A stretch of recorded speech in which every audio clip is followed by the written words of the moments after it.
Enquanto os irmãos deixam o recinto, você que vai ficar comigo aqui, eu já peço a você para abrir a sua Bíblia na primeira epístola de João.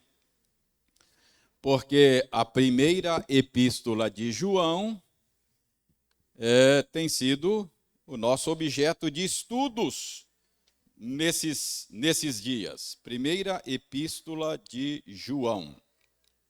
Lá no final da Bíblia. Primeira epístola de João. Nós estamos na porção que vai aí do verso 1 do capítulo 2 até o verso 6.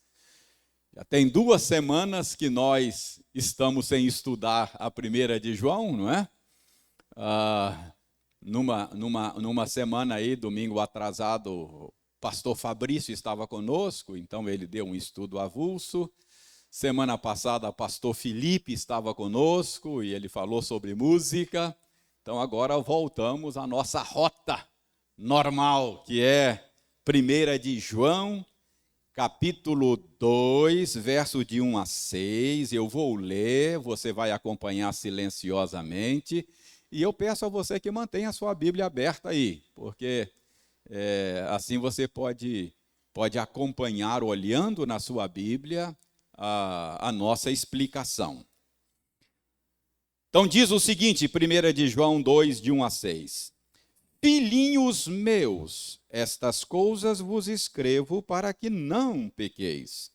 Se todavia alguém pecar, temos advogado junto ao Pai, Jesus Cristo, o justo.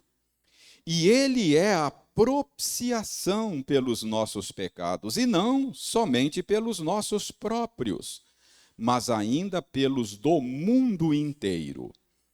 Ora, sabemos que o temos conhecido por isso, e se guardamos os seus mandamentos. Aquele que diz, eu o conheço, e não guarda os seus mandamentos, é mentiroso, e nele não está a verdade. Aquele, entretanto, que guarda a sua palavra, nele verdadeiramente tem sido aperfeiçoado o amor de Deus. Nisto sabemos que estamos nele. Aquele que diz que permanece nele, esse deve também andar assim como ele andou. Vamos fazer oração pedindo ao Senhor para nos esclarecer a respeito das coisas dele, por meio desta passagem.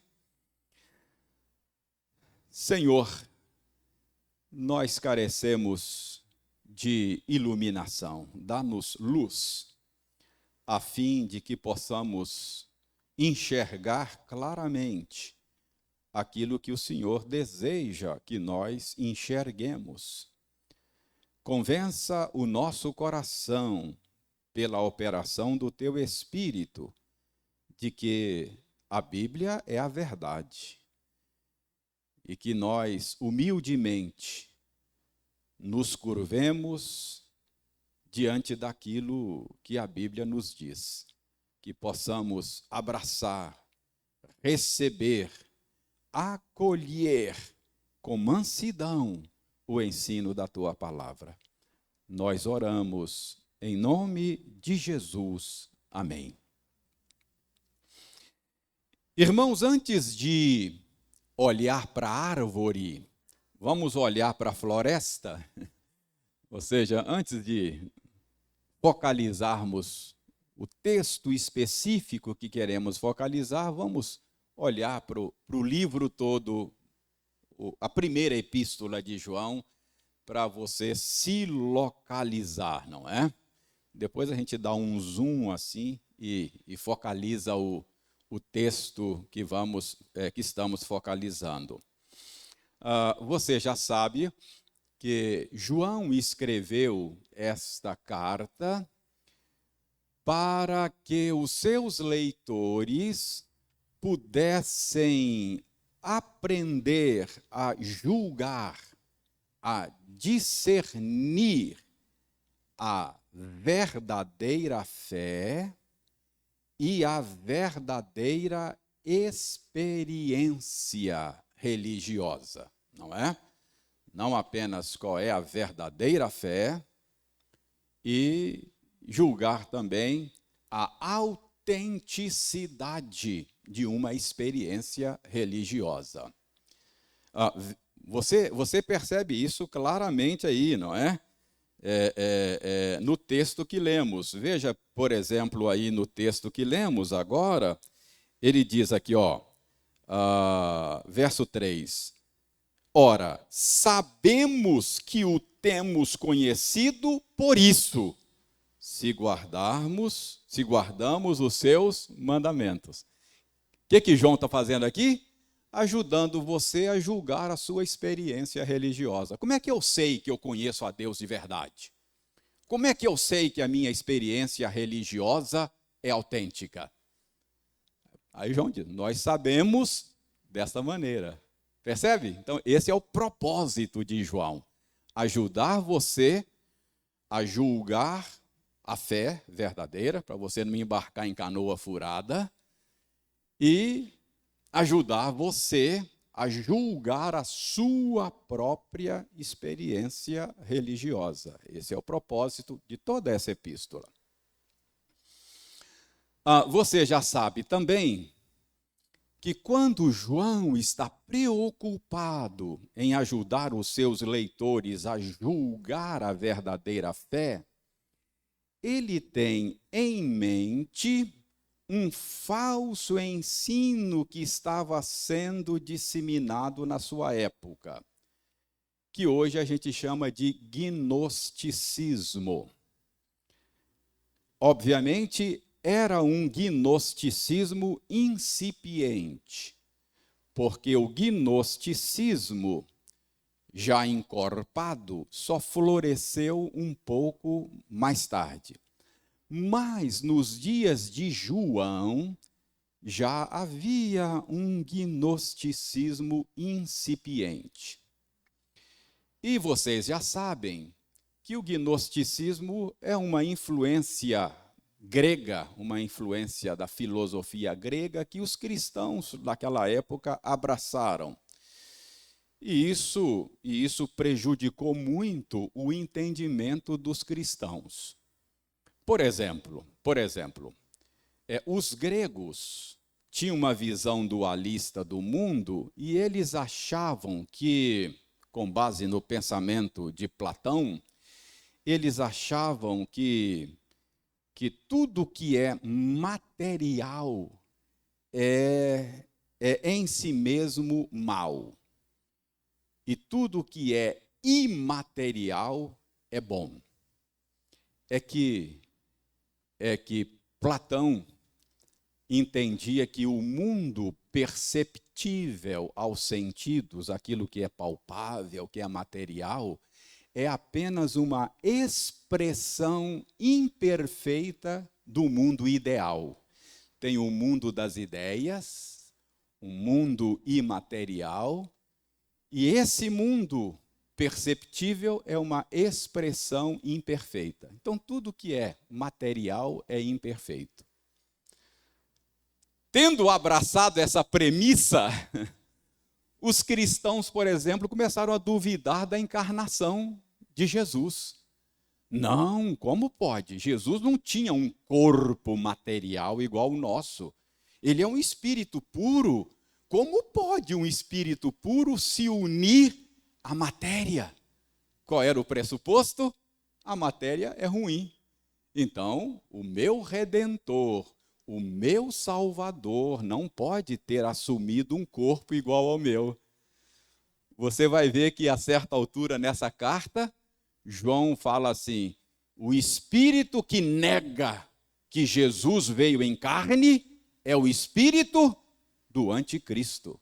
Então, João está combatendo essa influência grega no pensamento cristão.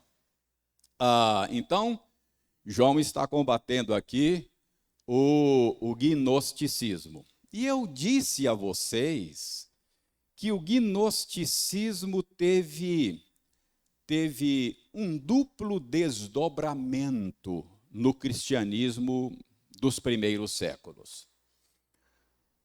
Alguns cristãos, por causa da premissa gnóstica, matéria é má, alguns cristãos entendiam assim, olha, matéria é má. Então, você precisa reprimir, sufocar todo e qualquer desejo relacionado com o seu corpo. O corpo é mau, a alma é boa. Tem cristão até hoje que tem essa visão grega. Acha que o importante é a parte imaterial. O corpo não vale para nada. Então você tem que sufocar o corpo. Então, por causa dessa influência, surgiu assim um cristianismo ascético. Não é? Não toque isso, não coma aquilo outro, não desfrute disso, porque isso é ruim, é material. Então, esse tipo de gnosticismo ascético, Paulo combate lá, escrevendo aos Colossenses. Mas há um outro tipo de gnosticismo, que é o que João está combatendo nessa carta, que é um gnosticismo libertino. Havia um gnosticismo ascético, mas por causa da mesma premissa, surgiu um cristianismo libertino. Ou seja, a matéria é má, o corpo é mau. Então, o que você faz com o seu corpo não afeta a sua espiritualidade. Então, pode cair na gandaia, pode fazer o que você quiser do seu corpo, porque isso não... Corpo presta não, corpo é um. Entendeu? Então, havia um cristianismo libertino. Então, o gnosticismo, a premissa gnóstica, levou alguns ao asceticismo e levou outros à libertinagem. Tá?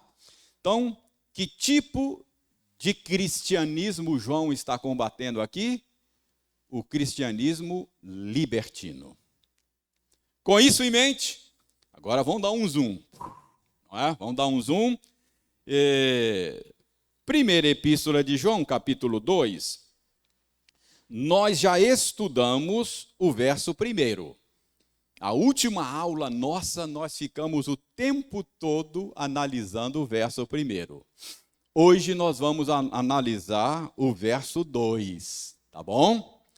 Mas vamos recordar rapidamente alguma coisinha que nós falamos sobre o verso 1. O que João diz aí no verso 1? Ele diz, filhinhos meus, estas coisas vos escrevo. Estas coisas vos escrevo.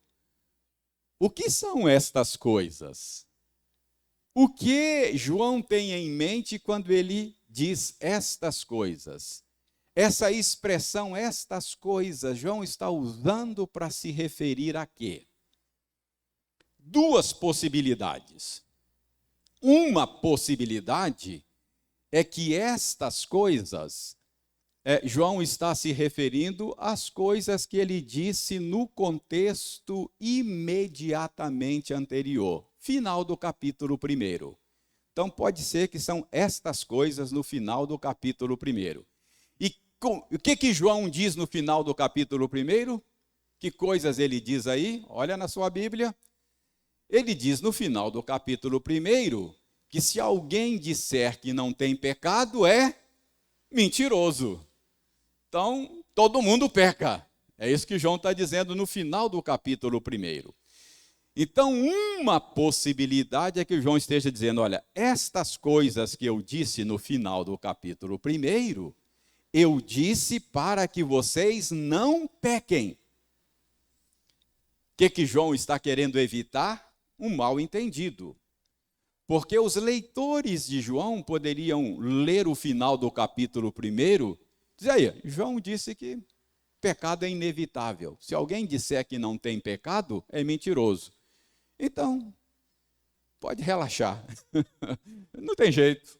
Larga de mão. Não se preocupe com o pecado, porque não tem como evitar mesmo. Então, João está dizendo, olha, eu disse essas coisas não é para que vocês relaxem. Eu disse essas coisas para que vocês não pequem. Então, essa é uma possibilidade, que estas coisas, João esteja se referindo àquilo que ele disse no final do capítulo 1. Mas uma outra possibilidade é que João esteja se referindo aqui ao conteúdo total da carta. Estas coisas não seria simplesmente o que ele disse no final do capítulo 1, mas o que ele está dizendo na carta toda. Então, essas coisas que eu estou dizendo na carta toda, eu estou dizendo porque o meu propósito é que vocês não pequem. E aí você vai entender João se você entender que ele tem em mente um cristianismo libertino, um gnosticismo libertino que ele está combatendo. Ou seja, cristãos que estavam entendendo, já que o corpo não presta mesmo, o que eu faço com o meu corpo não vai afetar a minha relação com Deus, não vai afetar a minha espiritualidade. Eu posso fazer o que eu bem entender do meu corpo. Então, João está dizendo, olha, eu estou escrevendo esta carta, estas coisas, eu estou escrevendo para que vocês não pequem. Entenderam? Então, estas coisas do versículo 1 pode ser o final do capítulo 1, ou toda a carta, ou quem sabe o dia que a gente se encontrar com o João, falou, João, esclarece para a gente aqui, estas coisas aqui é o quê? Eu falei, são as duas coisas. Estou me referindo a tudo, não é? Então pode ser. Ok. Agora vejam no versículo 1, que João diz, se todavia alguém pecar, temos advogado junto ao Pai, não é? Jesus Cristo, o justo. Então, João está prevenindo aí a banalização da vida cristã, da fé, mas ele reconhece que, embora o cristão não seja mais escravo do pecado, não peque habitualmente, ele pode eventualmente pecar. Então ele diz, se alguém pecar, temos advogado junto ao Pai. Nós passamos a aula inteira, a última aula, entendendo esta metáfora que João usou aqui para se referir a Jesus como advogado. João aqui está usando uma figura jurídica, não é? João aqui está usando uma linguagem dos tribunais. Advogado é aquela figura que faz a nossa defesa em um tribunal. Então, quando pecamos contra Deus, João diz, temos advogado, Jesus Cristo. O justo, não é? O justo. Jesus Cristo é aquele advogado que não apenas faz justiça, mas ajuda você. Ele não ajuda você achando brechas na lei. Ele não ajuda você achando falhas processuais. Ele promove justiça e, ao mesmo tempo, ajuda você.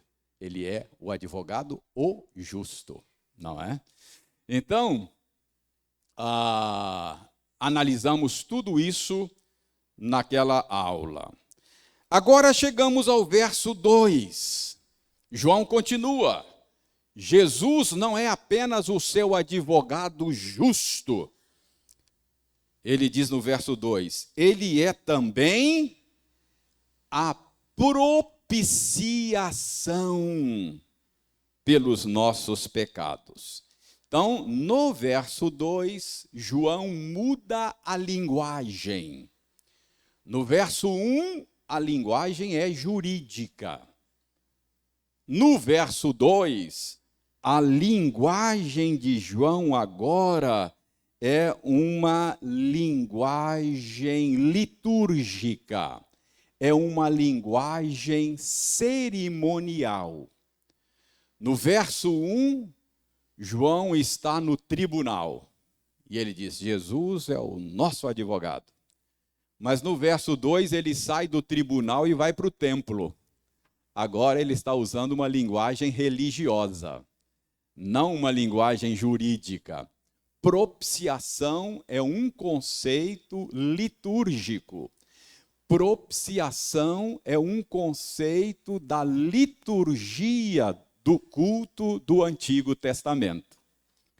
Vocês já ouviram falar no propiciatório? No templo, lá nos dias do Antigo Testamento, tanto no templo quanto no tabernáculo, não é? O tabernáculo era aquela tenda que foi substituída pelo templo, enquanto o pessoal estava vivendo, enquanto o povo de Israel estava vivendo de maneira nômade no deserto, saindo do Egito e indo para a terra prometida, Deus mandou construir uma tenda, chamava-se tabernáculo. Mas quando eles se fixaram na terra prometida, Deus mandou construir o templo no Monte Sião.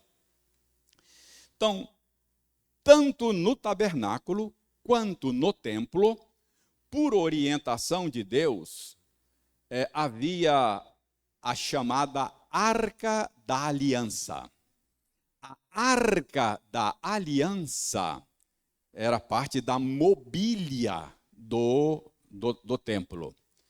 E lá no templo, então, no Santo dos Santos, que era o ambiente onde Deus habitava, ficava a Arca da Aliança. E a Arca da Aliança era uma caixa, e a tampa desta caixa, dentro dessa caixa ficava um pedaço do maná que caiu no deserto, uma cópia da lei, a vontade de Deus, não é? A vara de Arão, que floresceu, ficava lá dentro, e ela era tampada, era coberta, e essa tampa era uma chapa de ouro que cobria a aliança. Esta chapa de ouro que cobria esse baú, a arca da aliança, era chamada de propiciatório.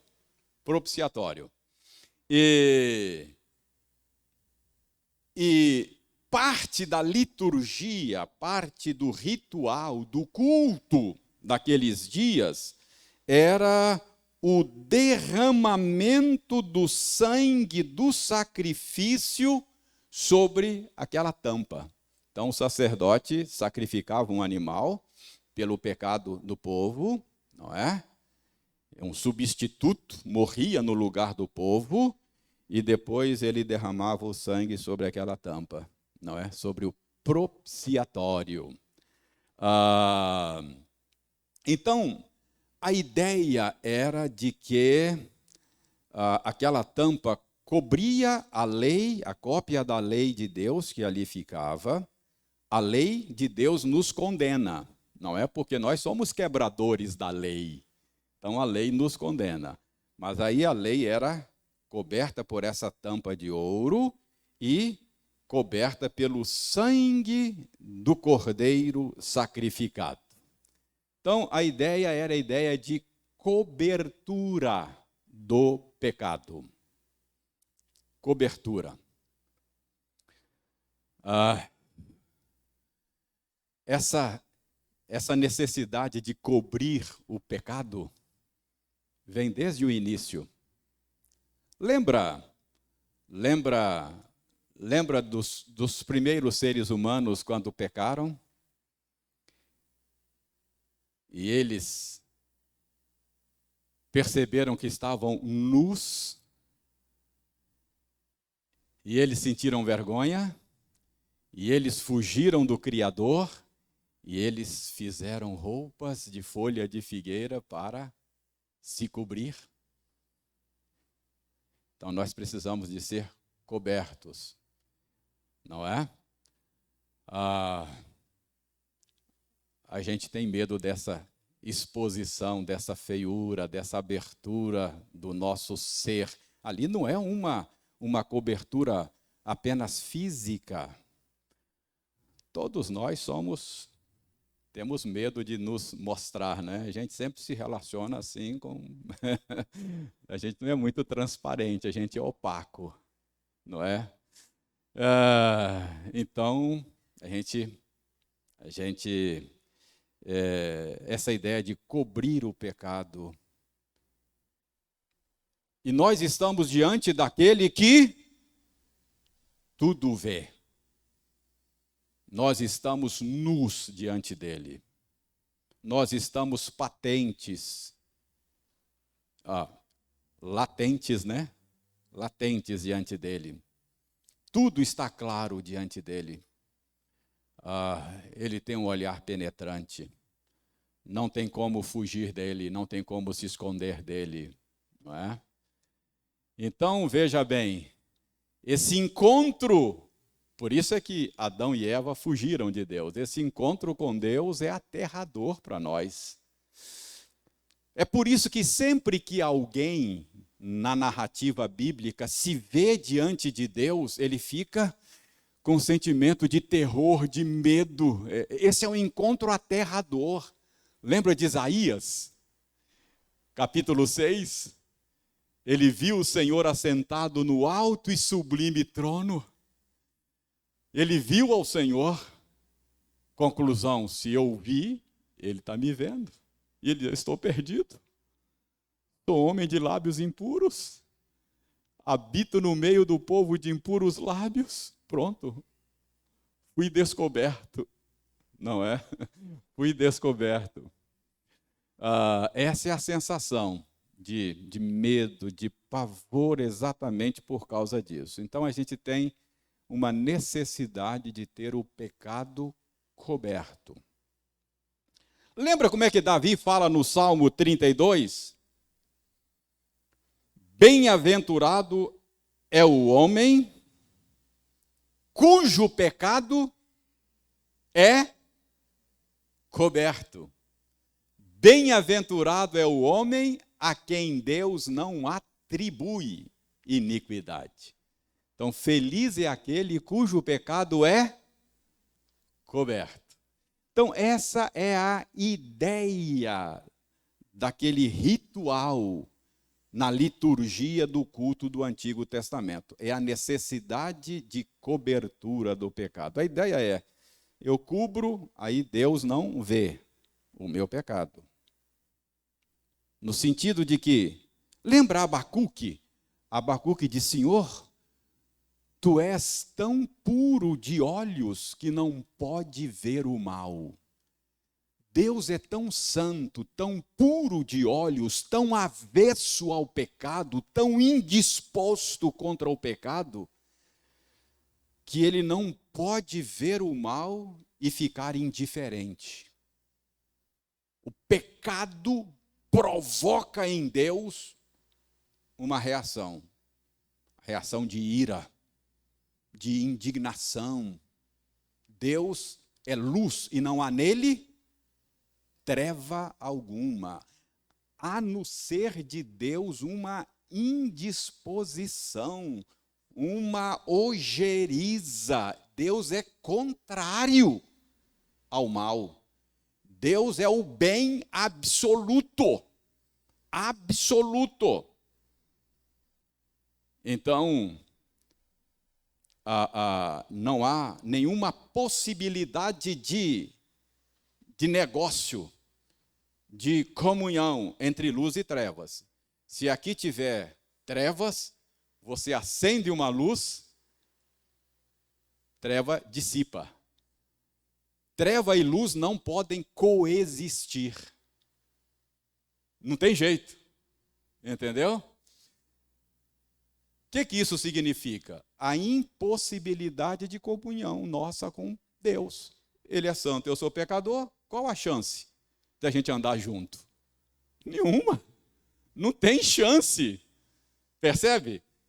Então, o que Deus estava ensinando o povo? Que Ele mesmo, Deus, providenciou um meio de cobrir o nosso pecado. Não é? Que era por meio do sangue de um cordeiro. Aquilo era só figurativo do que Deus faria por meio de Jesus. Quando Jesus vem e entra em cena no palco da história, eis o Cordeiro de Deus que tira o pecado do mundo. Esse é o Cordeiro que todos aqueles cordeiros anteriores apontavam para ele. Então, esse é o Cordeiro. Então, propiciação é essa ideia, é cobrir o pecado, propiciatório. Aquela tampa chamava propiciatório. E por que propiciação? O que é propiciar? O que é propício? Propício. Você fala assim, olha, hoje o dia não está muito propício para pescaria, não.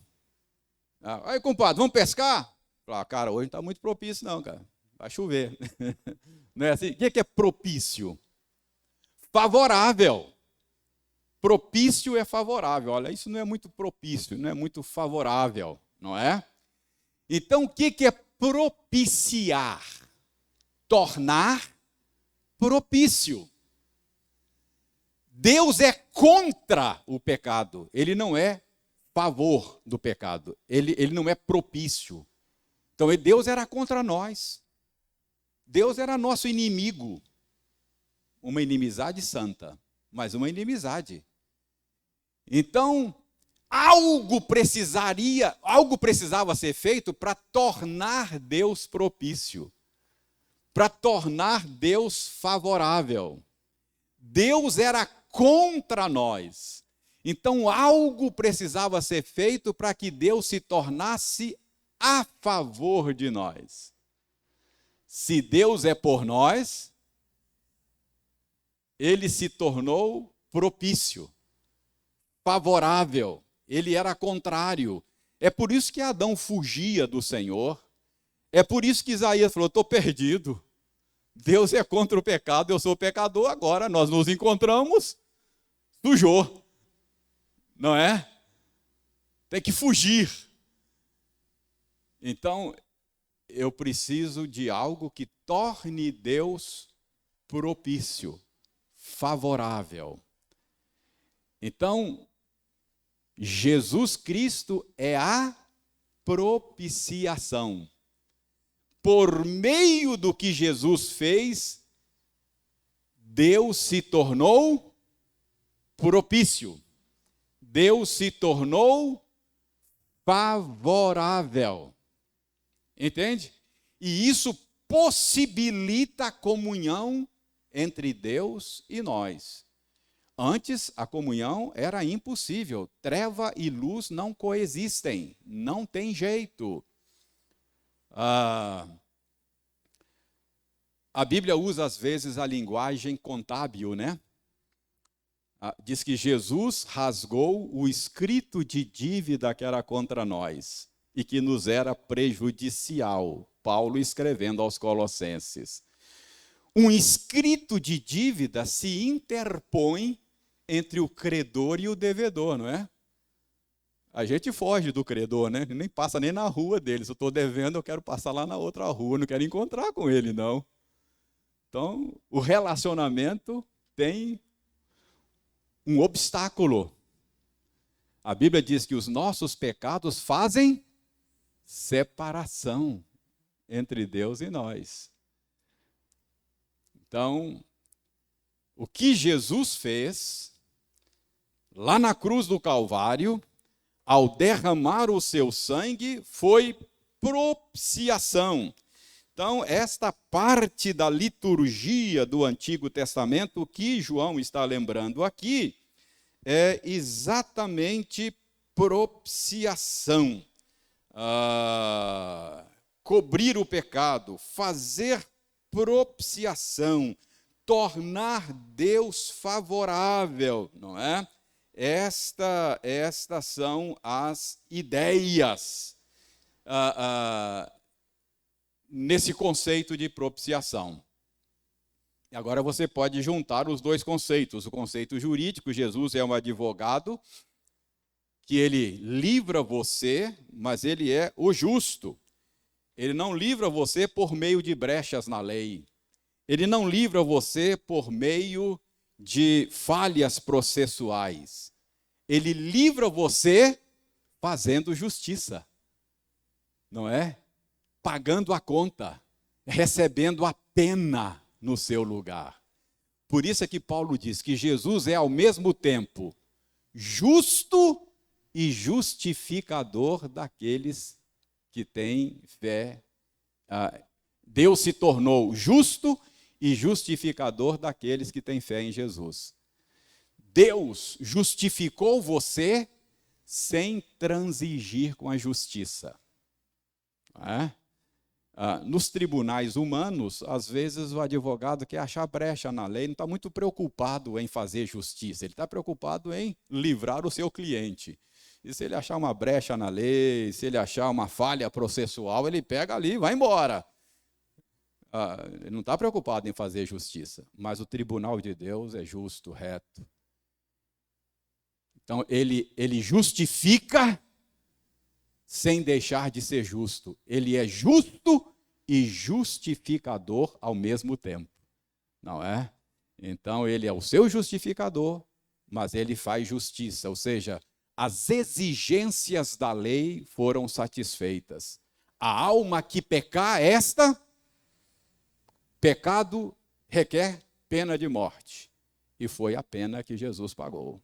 Não é? A morte dele é central.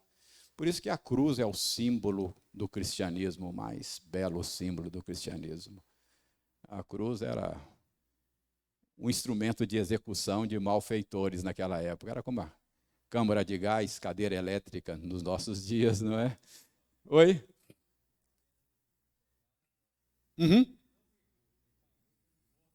Exatamente, ele é o justo, não é? Então, ele é o que Paulo diz, né? Aquele que não conheceu o pecado, Deus o fez pecado por nós, a fim de que nós fôssemos feitos justiça de Deus. Então, aquele que não pecou foi tratado como se tivesse pecado, para que o pecador fosse tratado como se não tivesse pecado. Coisa maravilhosa. O justo recebeu o tratamento de pecador, para que o pecador receba o tratamento de justo. Isso é justificação. Isso é maravilhoso. Isso é a boa notícia. Isso é o Evangelho. Porque Deus é o reto juiz. Com ele não tem impunidade.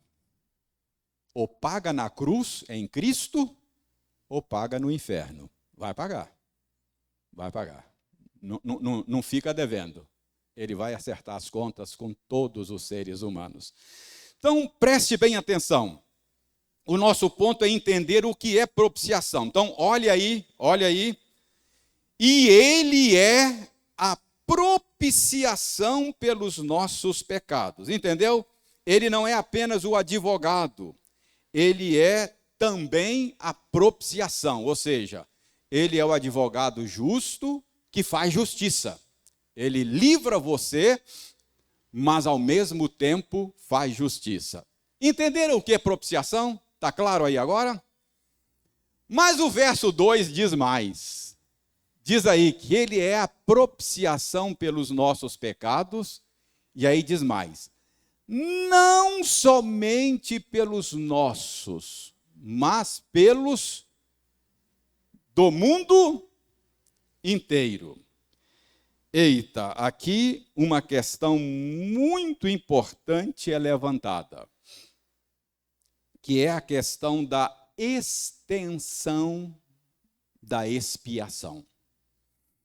A extensão da expiação. Irmãos, esse ponto foi discutido no século XVII, na Igreja Reformada da Holanda. Levantou um grupo de membros daquela denominação,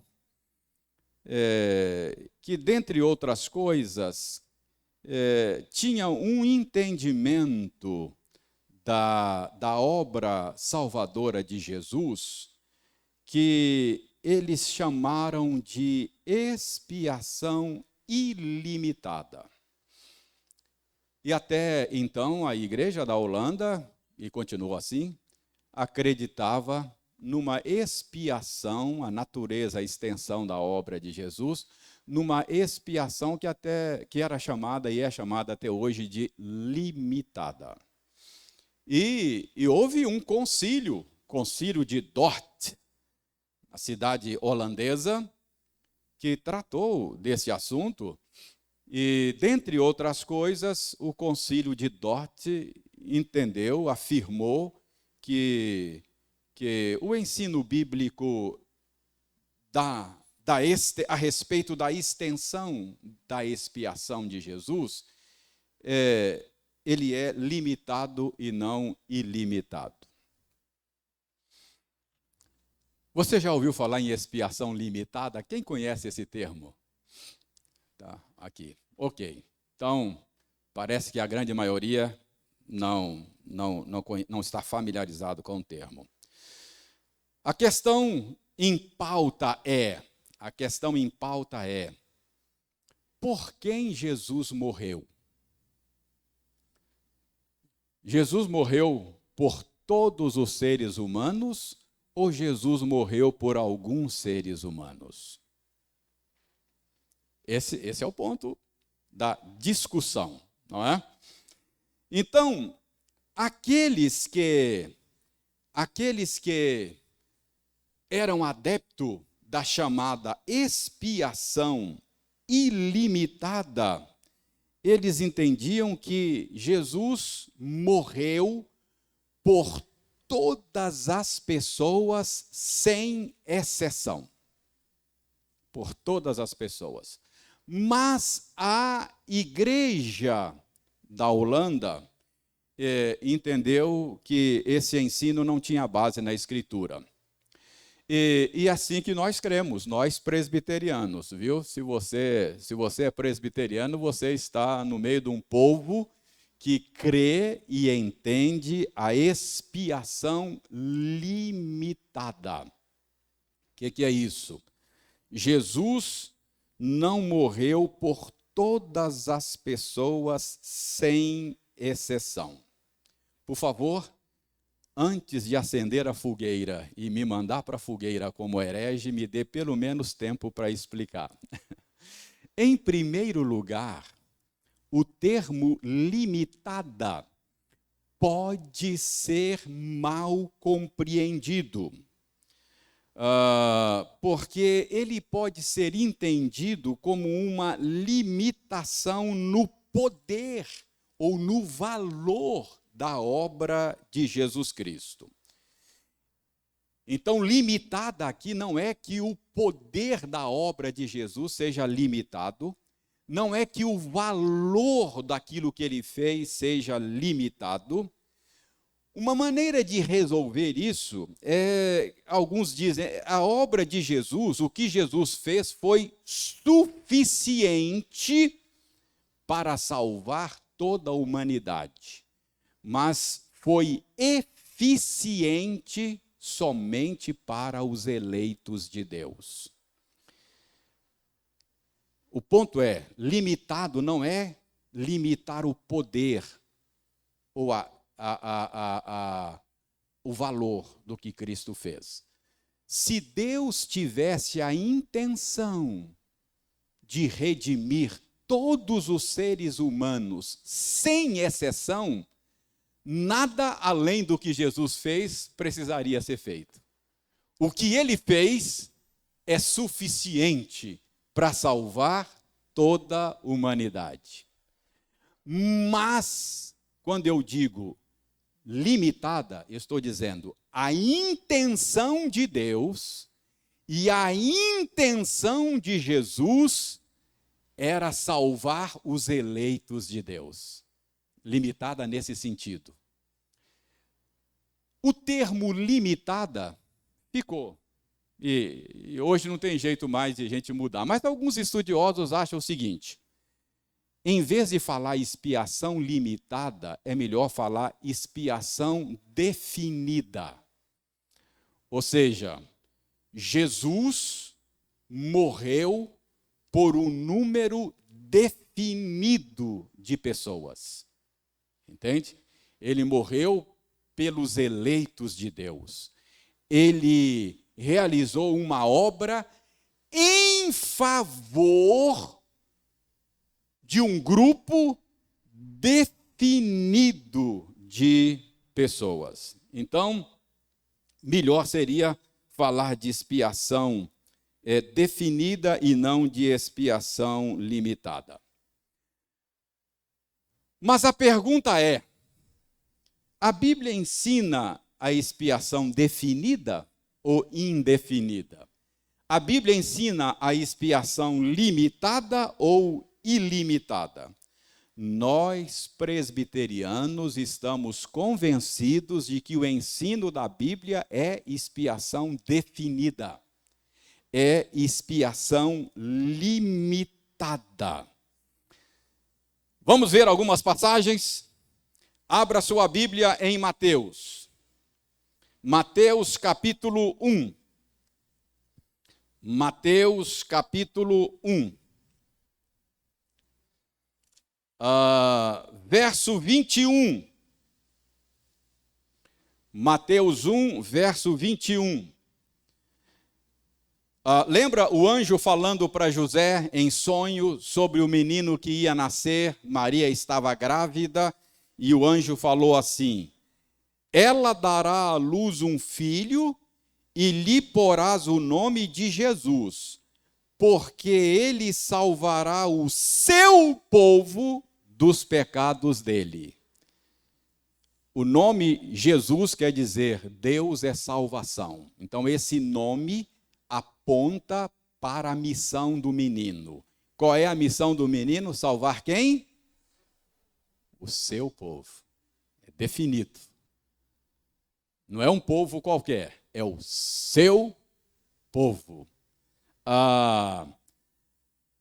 Isaías 53. Abra Isaías 53. Isaías 53 é uma profecia a respeito do servo sofredor, sobre o sofrimento do Messias, que nasceria cerca de 700 anos depois. Isaías 53, verso 8. Por juízo opressor foi arrebatado, e de sua linhagem quem dela cogitou? Porquanto foi cortado da terra dos viventes, e por causa da transgressão do meu povo foi ele ferido. Então preste atenção, Deus está dizendo aí que o Messias seria ferido por causa da transgressão de quem? Deus dizendo, do meu povo. Ok? Oi.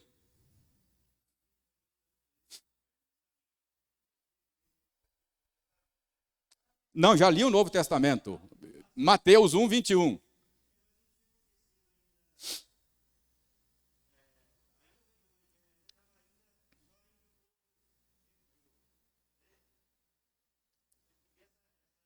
Vamos chegar lá, vamos chegar lá. Então, a primeira coisa, a Bíblia diz que Jesus morreria por um grupo definido, o meu povo. Ainda Isaías 53, verso 11, ele verá o fruto do penoso trabalho de sua alma e ficará satisfeito. O meu servo, o justo, com o seu conhecimento, justificará a todos, a muitos. Então, ele justificará a muitos, porque a iniquidade deles, de quem? De muitos. Ele tomará sobre si a iniquidade de muitos. Ele não tomou a iniquidade de todos. E preste atenção no que ele diz aí. Diz que ele verá o resultado do trabalho da sua alma e vai ficar o quê? Tudo aquilo que ele intencionou fazer, ele fará. Se ele morreu por todos, e só alguns são salvos, ele não poderia ficar satisfeito com o que fez. Ele ia dizer, bem que eu tentei, não consegui, fracassei. Não, ele verá o resultado do penoso trabalho da sua alma e ficará satisfeito. Todos aqueles que o Pai me deu, ele vai dizer mais tarde, nenhum se perdeu. Percebe? Senão você vai ficar com um Cristo fracassado. Como aquela imagem que Dr. Eber disse que... Dr. Eber, que me contou isso uma vez, ele que era pastor no interior de São Paulo, ele comprava carne num açougue que tinha lá um quadro do Cristo crucificado, e o Cristo assim crucificado, e uma cabeça descaída, e a legenda era assim, bem que eu tentei. É um Cristo fracassado, não é? Bem que eu tentei. Ok? Então, pois não, Aislon.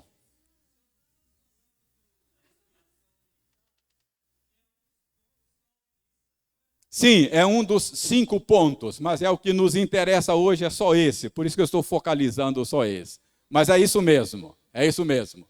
Daquele concílio que eu mencionei de Dort, a doutrina da salvação foi organizada em 5 pontos e um dos pontos é esse. Está correto? Então veja bem, então a Bíblia diz que foi por muitos. Além disso, abra João capítulo 10. Abra João capítulo 10.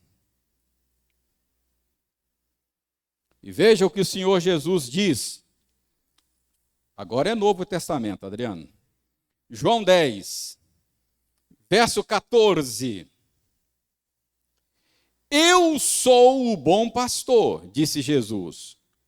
Conheço as minhas ovelhas. Eu conheço aqueles que são meus. Conheço as minhas ovelhas. E elas me conhecem a mim. Assim como, verso 15. Assim como o Pai me conhece a mim, e eu conheço o Pai. E veja bem, e dou a minha vida por quem? Pelas ovelhas. Ele está falando de um grupo que são suas ovelhas, em distinção àqueles que não são ovelhas dele. Ele diz, vocês não querem vir a mim porque vocês não são das minhas ovelhas. Lembra que ele falou? Por isso que vocês não querem vir a mim. Falou para os judeus dos seus dias. Mas as minhas ovelhas me conhecem, elas reconhecem a minha voz e eu dou a vida por elas. Então, ele dá a vida por quem? Por suas ovelhas, não é? Veja verso 26 desse mesmo capítulo 10. Mas vós não credes porque não sois das minhas. Por que vocês não creem em mim? Porque vocês não... Por que você crê em Jesus? Não é uma boa pergunta? Por que você crê? Porque você é mais bonito do que os outros? É porque você é mais inteligente do que os outros? É porque você é mais obediente do que os outros? Não, porque você é das ovelhas dele. Ele morreu por você. Você foi um presente do Pai a ele, aqueles que o Pai me deu. Você é parte disso. A iniciativa não é sua. Entendeu? Isso humilha a gente. Mas é isso mesmo. É pela graça sois salvos. não é por causa do seu desempenho, não é uma conquista sua, é porque você creu, porque você é das ovelhas dele. Pois não, Gleides?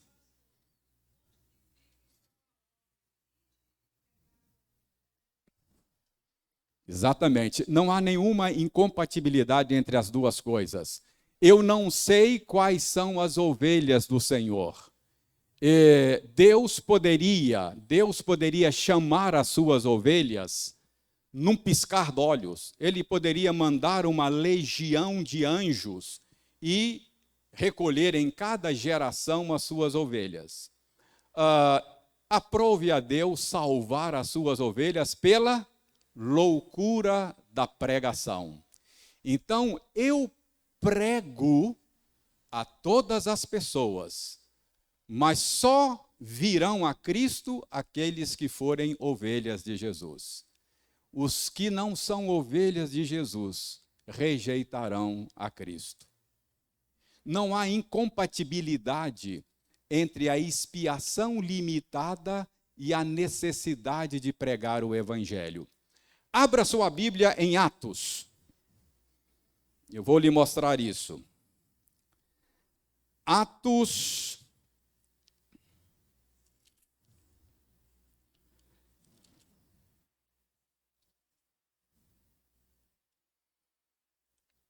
Quando Paulo está em Corinto, deixa eu localizar aqui. Verso 18, capítulo 18.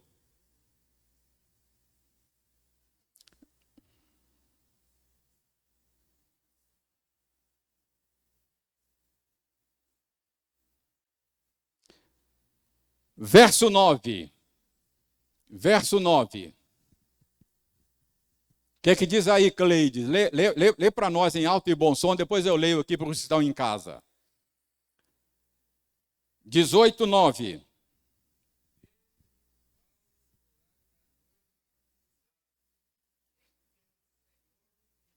Teve Paulo durante a noite uma visão, e nessa visão o Senhor disse a Paulo. O que é que o Senhor disse a Paulo?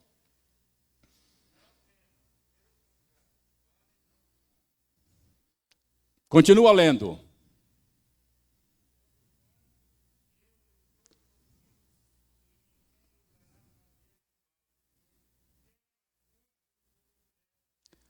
Cleides, preste atenção. Paulo estava em Corinto, perseguição, oposição. Paulo correndo o risco de ficar desanimado e ir embora, chutar o balde. Deus o encorajou numa visão de noite e diz: Paulo, não temas, coragem, meu filho. Fala e não te cales, porque ninguém vai fazer mal a você. Eu tenho muito povo nessa cidade. As minhas ovelhas vão ouvir a sua voz e vão seguir a você. Seguir a Cristo, né? Não a Paulo. Entendeu? Uma coisa, não, pelo contrário. Eu sou encorajado a pregar porque Deus me garante que as suas ovelhas vão ouvir a sua voz. Vão reconhecer a voz dele nos meus lábios. Muitos vão rejeitar, vão me hostilizar. Mas eu sou encorajado, porque as ovelhas do Senhor vão ouvi-lo e eu preciso ser fiel, falar o que o Senhor falou. Não é a força dos meus argumentos, não é a habilidade retórica, é o poder do Espírito. Isso encoraja a nós a pregar o Evangelho. Entendeu?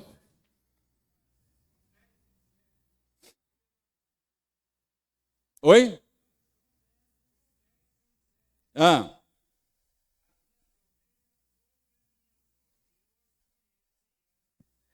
Ok.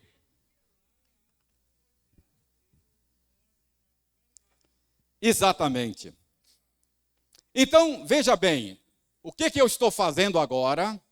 Eu estou ajudando você a entender que o ensino bíblico sobre a expiação, a dimensão da obra de Cristo, é o que nós chamamos de expiação definida, limitada. Ela tinha endereço certo. o meu povo, as minhas ovelhas, não é? É o endereço certo.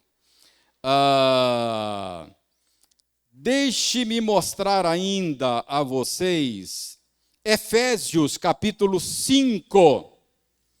Efésios capítulo 5. Efésios capítulo 5. Verso 25. Diz o seguinte, eu vou ler aqui para os que estão em casa, para que os que estão em casa ouçam a leitura também. Maridos, amai vossa mulher, como também Cristo amou a igreja e a si mesmo se entregou por ela. Por quem Cristo se entregou? Pela igreja, não é? E Paulo continua dizendo, para apresentar a igreja a si mesma, lá no final, sem mácula, sem ruga, sem defeito. Então, pela a igreja. Então, a chamada expiação ilimitada não é o ensino da Escritura. Aliás, preste atenção. A limitação do outro entendimento é pior do que a limitação desse entendimento reformado. Porque a outra não limita a extensão, limita a eficácia. A outra inclui todo mundo, mas não salva ninguém. Não é verdade? Não é eficaz para ninguém. Coloca na mão do homem a possibilidade. Ou seja, o outro entendimento, Jesus não morreu para salvar, ele morreu para tornar possível a salvação. Mas a nossa crença é de que ele morreu para salvar. Entendeu? Eu poderia ilustrar o seguinte: a expiação entendida por muitos é uma ponte larga, cabe todo mundo, mas só vai até o meio do rio. A expiação, biblicamente entendida, é uma ponte estreita, caminho estreito, mas vai até o outro lado do rio. Percebe? Então, ambas são limitadas, de certa forma.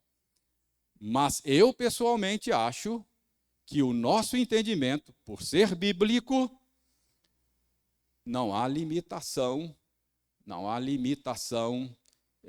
na sua eficácia. Ele verá o resultado do seu trabalho e ficará satisfeito. Por que eu disse tudo isso? Tudo isso? Por causa do verso 2 de 1 João 2. Eu peço só mais 3 minutos para terminar. Então, vamos voltar para o nosso texto. 1 de João 2, 2. E ele... Jesus é a propiciação pelos nossos pecados, e não somente pelos nossos próprios, mas ainda pelos do mundo inteiro. Então eu disse tudo isso porque normalmente esse versículo, ele é usado por pessoas que entendem que a expiação é ilimitada, que Jesus morreu por todos. Eu preciso entender aqui o que João está dizendo pelos do mundo inteiro. O entendimento aqui, a interpretação desse mundo inteiro, não são todas as pessoas sem exceção. São todas as pessoas sem distinção. Entendeu? Normalmente na Bíblia, que foi escrito, os autores eram judeus, nós e o resto era... Ele é expiação pelos nossos pecados, João está dizendo, nós, os judeus, não é?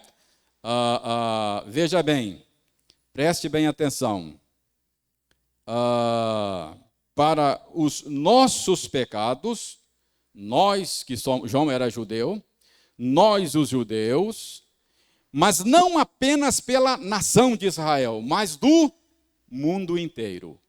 Esse mundo inteiro não são todos sem exceção, são todos sem distinção.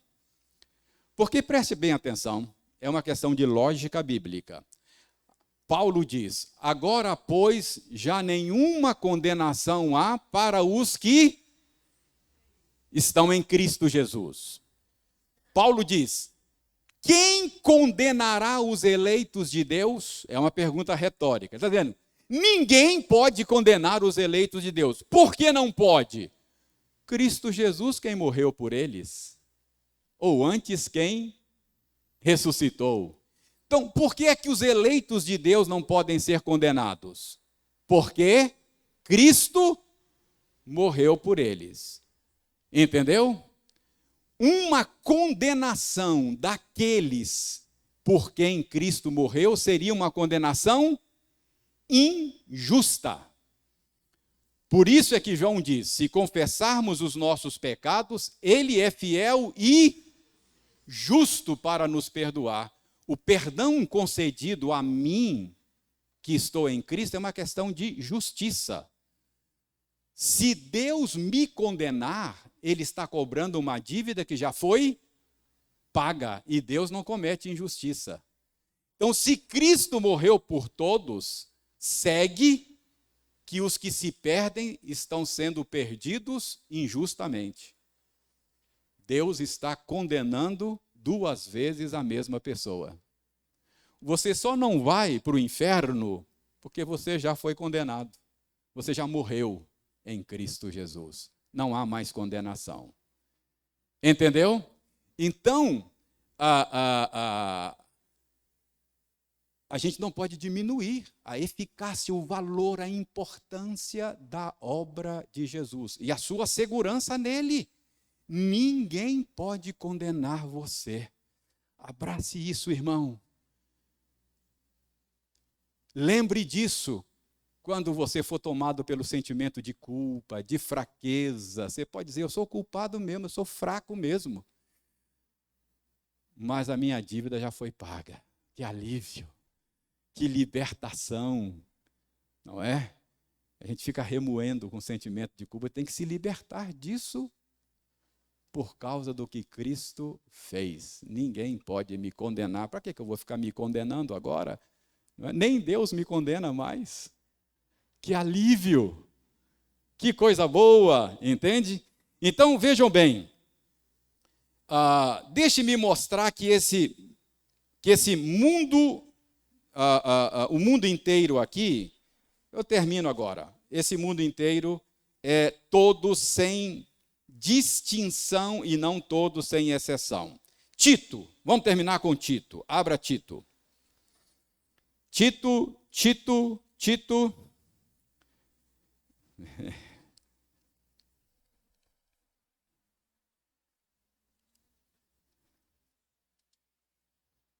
Timóteo, Tito. Ok. Capítulo 2.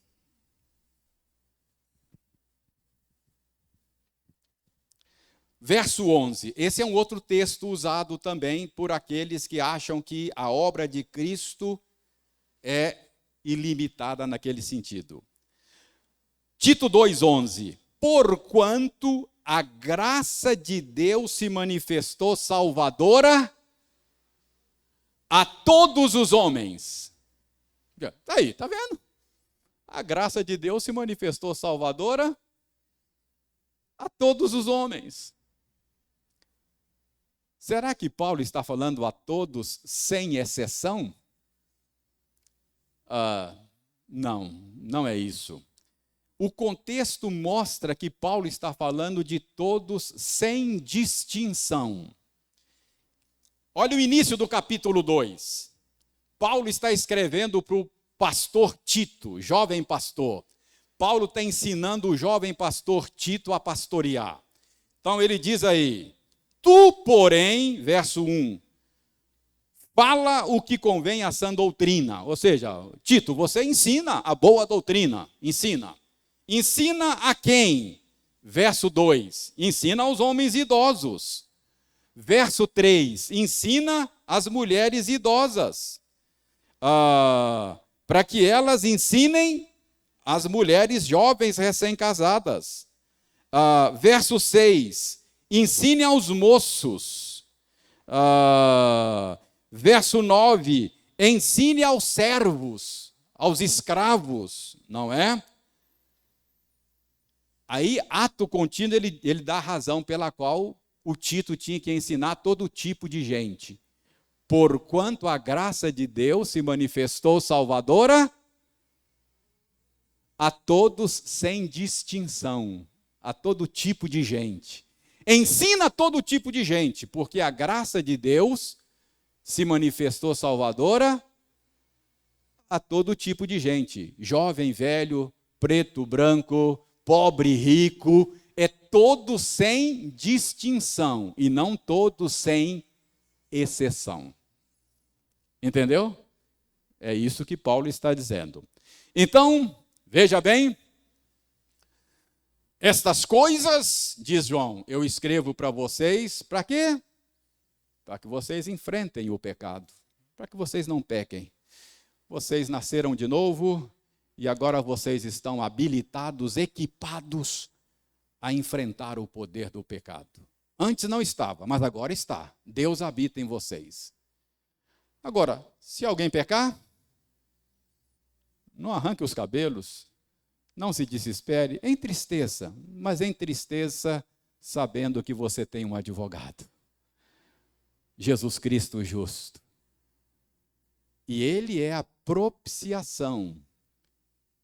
Ele ajuda você não abrindo brechas na lei, não procurando falhas processuais.